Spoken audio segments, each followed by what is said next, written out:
Act 2, Scene 20, The Monastery. Young Ferdinand and Monastery Choir. We who are innocent lambs of your flock, keep us in sanctuary, keep the door locked. Keep sin and temptation, the whole world at bay, and keep the sun rising for each brand new day. We who are innocent lambs of your flock, keep us in sanctuary, keep the door locked. Two doors burst open. Ferdinand enters through one, the three knights through the other. Vasco. Good grief, look, it's Ferdinand, sorrowing, wifeless. He'd best not be against us, else he'll soon be lifeless. All four draw their swords. Ferdinand. I see from your sword your intentions are clear. It's as common assassins your king sent you here. He's a fine judge of character, he's chosen you well, knowing that on his whim you'll all gladly risk hell.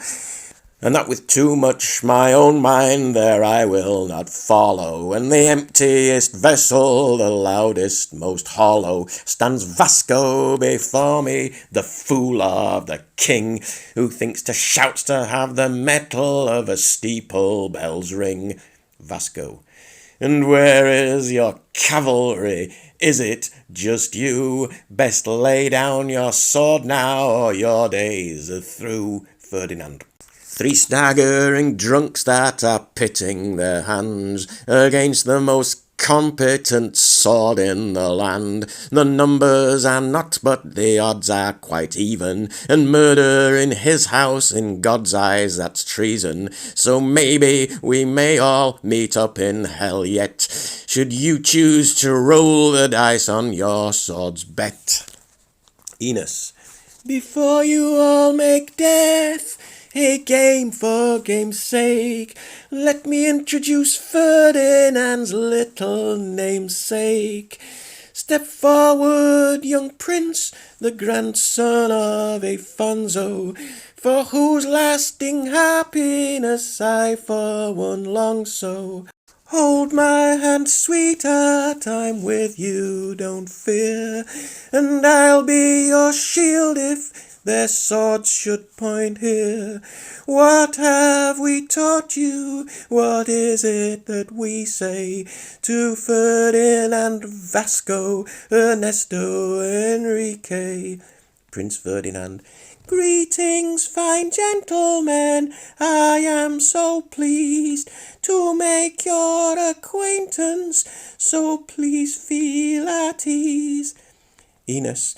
Just a boy, but the second in line to the throne, and hear how he'll lead you, the respect he has shown.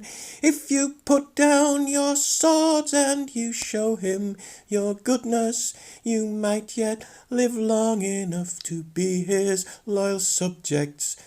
Ernesto.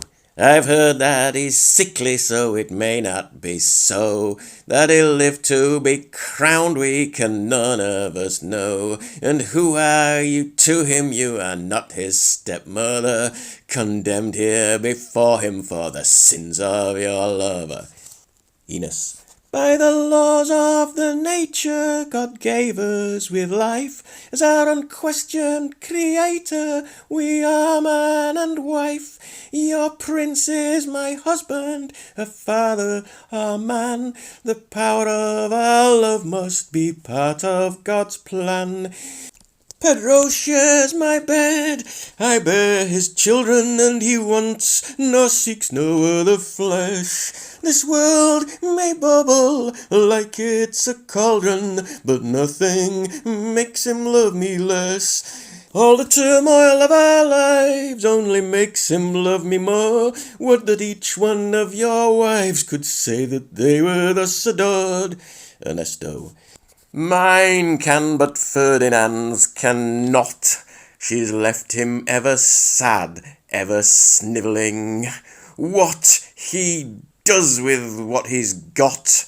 It's been so many years now, it must be shrivelling.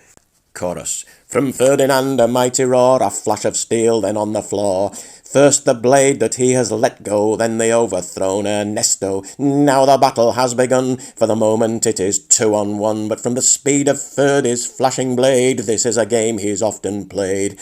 Vasco disarmed and made an ass, but no time for the coup de grace. Enrique's still to overcome, he shows much skill, he's not yet done. Attack, defence, 2 swords in rhythm, but up behind Ernesto's risen, and from his back runs Ferdy through. And both Ferdinands scream, Ines too.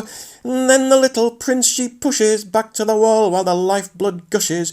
From the stricken knight she rushes to comfort or protect, while above her stood erect, eyeing her horizontal neck, as over poor Ferdy she bends, is Ernesto, whose sword descends with the swiftest, meanest blow on the neck he sees below, and as human flesh can't match such a blade, her head's detached.